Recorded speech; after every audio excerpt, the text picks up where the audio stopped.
अस्सलाम वालेकुम नाज़रीन, अर्थ डे की ख़ुसूसी ट्रांसमिशन में आपको खुशामदीद कहते हैं। मैं हूं आपका होस्ट अली मौसम और आज हमने स्टूडियो में दावत दी है हमारे सीनियर असाइनमेंट एडिटर गुलाम अब्बास शाह साहब को। अस्सलाम वालेकुम गुलाम अब्बास। वालेकुम अस्सलाम। गुलाम अब्बास शाह साहब, बात करेंगे आज अर्थ डे जो मनाया जा रहा है पाकिस्तान समेत दुनिया भर में। अर्थ डे मनाया जा रहा है, क्यों मनाया जा रहा है, क्या वजह है इसकी, और वो लोग जिनको नहीं मालूम इस बारे में उनको आगाही भी फराहम करनी है। और न्यूज़ वन ने भी इस मुहिम का आगाज़ किया, इस हवाले से भी बात करेंगे। लेकिन उससे पहले मैं एक इजाज़त चाहूँगा कि एक छोटी सी कहानी इसी हवाले से जो मैं चाहूँगा कि अपने नाज़रीन से मैं शेयर करूँ। एक कहानी कुछ इस तरह से बताई गई थी कि एक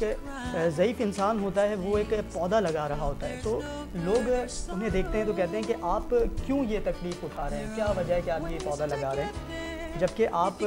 जब ये पौधा बड़ा होगा तो ये जब फल देगा तो उस वक्त तक आप ज़िंदा नहीं रहेंगे और इसका फल भी नहीं खा सकेंगे। तो उस पर वो जवाब देते हैं कि मैं ये पौधा इसलिए नहीं लगा रहा कि ये पौधा मुझे फ़ायदा पहुँचाए, बल्कि मेरे बुज़ुर्गों ने जो पौधा लगाया वो दरख्त बना, उसके फल से मैंने फ़ायदा उठाया। तो मैं ये पौधा इसलिए लगा रहा हूँ कि जब ये दरख्त बने तो इससे मेरी आने वाली नस्लें फ़ायदा उठाएँ। बहुत छोटी सी कहानी, लेकिन अगर समझा जाए तो इसमें बहुत गहरे राज छुपे हैं। गुलाम बादशाह साहब, बिल्कुल मौज़ूम, बिल्कुल जानना चाहूँगा कि हमारे लोगों को सबसे पहले आप बताइए कि क्यों मनाया जाता है अर्थ डे और क्या वजूहात है इसके मनाने की। देखें मौज़ूम, पहले तो आपने जो एक छोटा सा मैसेज लेकिन बड़ी तफसील के साथ जो बताया, और इसमें बिल्कुल वाकई आपने सही कहा कि एक बहुत अहम पैगाम छुपा है उन लोगों के लिए जो कि ज़मीन से मोहब्बत का जज्बा रखते हैं और ये जज्बा रखते हैं कि जिस अर्ज़ पे वो रहते हैं इसको साफ़ सुथरा रखें, इसको महफूज रखें। अर्थ डे की आपने अगर बात की तो अर्थ डे जो है 1970 से हर साल 22 अप्रैल को मनाया जा रहा है। यूनाइटेड नेशन की जानिब से इसका आगाज़ किया गया था और मौज़म सारी दुनिया में आलमी योम अर्ज़ जो मनाया जाता है, हमारी ज़मीन ग्लोबल वार्मिंग और माहौलियात समेत कई ख़तरात जो हैं उनसे घिरी हुई है। और अगर बात की जाए तो बदकिस्मती है ये हमारी कि इंसान ने 2 सदियों के दौरान ज़मीन को जितना नुकसान पहुँचाया और जितना बदल दिया है, कुदरती तौर पर ये 20,000 साल में भी इतनी तब्दील नहीं हुई थी। और हमने जिस तरीके से, जिस तेज़ी के साथ हम ज़मीन के माहौल को तब्दील कर रहे हैं, ज़मीन पे जिस तरीके से तब्दीलियाँ रूनुमा हो रही हैं, इंसानी आबादी की अगर बात की जाए, नकासी आब की बात की जाए, कार्बन गैस के अखराज की बात की जाए, ग्लेशियर्स की बात की जाए, आलूदगी की बात की जाए, जितनी ये वो इश्यूज़ हैं जिसकी वजह से ज़मीन किसी न किसी सूरत में ज़मीन जो है वो मुतासर हो रही है। तो यही वजह है कि जिसकी वजह से आज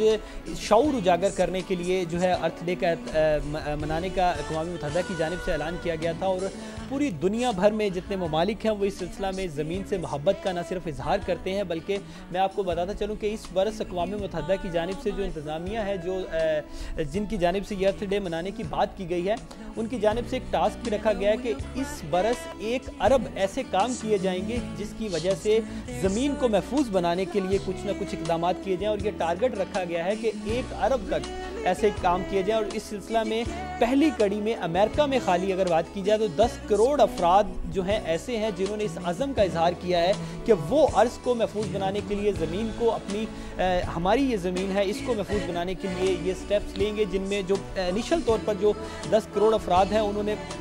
फौरी तौर पर एक तो एनर्जी का इस्तेमाल कम करने की बात की गई है, सफाई की बात की गई है, और ये सारे इश्यूज़ हैं जिनका उन्होंने अज़म का इजहार किया है। और 1 अरब का जो टारगेट रखा गया है, बिलाशुबा आज न्यूज़ वन की तरफ से ट्रांसमिशन करने का, न्यूज़ वन की तरफ से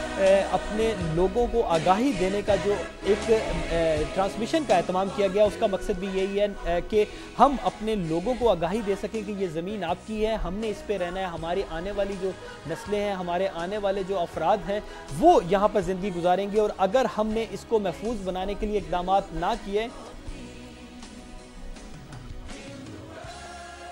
अच्छा बात साहब, आपने जैसे गुफ्तगू की इस हवाले से, यहाँ कुछ ऐसी चीज़ें भी हैं, वो बीमारियाँ भी हैं जो कि खामोश कातिल की तरह हमारे लोगों को, हमारी ज़मीन को खा रही हैं।